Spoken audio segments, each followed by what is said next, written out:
భయం లేని డెలివరీ అవ్వాలి. ఈ యొక్క క్రిస్మస్ దేవుడు మనకు అందిస్తున్న గొప్ప కృప ఏంటి?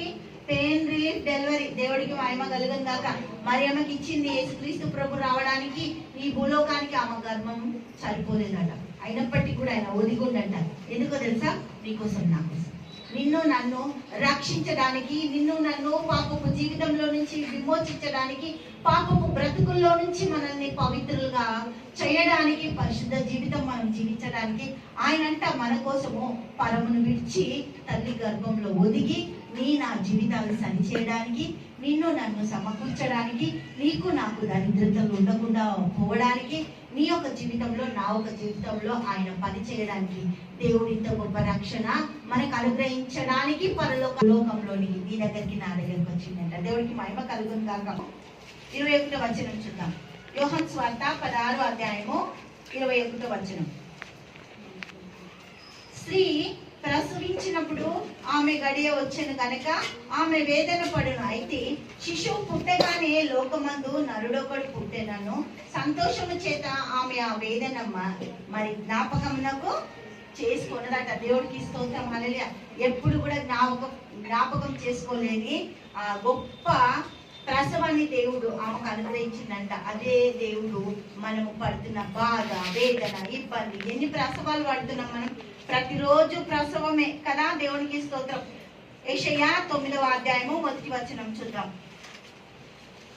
మనకి కదా ఆ వేదనలో నుంచి దేవుడు ఎంత మంచి ఒక సహాయాన్ని దేవుడు మన కోసం పంపుతుండు. చూద్దాం. దేవునికి మహిమ కలుగును గాక. 9వ అధ్యాయము 1వ వచనం. యెషయా 9వ అధ్యాయం 1వ వచనం. ఆయనను వేదన, ఏ వేదనంట? వేదన పొందిన దేశమందు మబ్బు నిలవలేదు. పూర్వకాలమున ఆయన జబులోను దేశమును, నఫ్తాలి దేశమును అవమానపరచెను. అంత్యకాలమున ఆయన సముద్ర ప్రాంతములను అనగా యోర్దాను అద్దరిని అన్యజనుల గలియల ప్రదేశమును మహిమగల దానిగా చేయించున్నాడు. వేదన ఏమైపోతుందంట? మనది మహిమకరంగా మారిపోతుందంట. ఏ వేదన మనల్ని పట్టినా, ఏ ప్రసవ వేదనలు అంటే అయ్యో నేను భరించలేకపోతున్నానే ఈ వేదన అనే దాంట్లోనంట దేవుడు మనల్ని విడుదలిస్తున్నట్ట. ఎటువంటి విడుదల? 2వ వచనం చూద్దాం. చీకటిలో నడుచు జనులు గొప్ప వెలుగు చూచుచున్నారు. మరణ ఛాయ గల దేశము మీద వెలుగు ప్రకాశించును.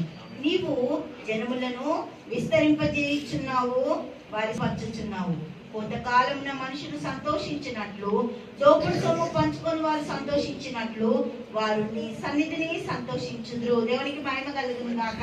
ఏమంటావు? ప్రతిరోజు సంతోషమే. ప్రతిరోజు క్రిస్మస్ మనకు జన్మించును క్రీస్తు మన ఎడల చేసిన ప్రతిదానికి దేవుడిచ్చిన గొప్ప ఆనందము, సంతోషము. మరణకరమైన ఛాయలట, భయంకరమైన పరిస్థితిలో ఉన్న మన జీవితాలకి దేవుడు ఒక ఆనందమైన. దేవునికి మహిమ కలుగును గాక.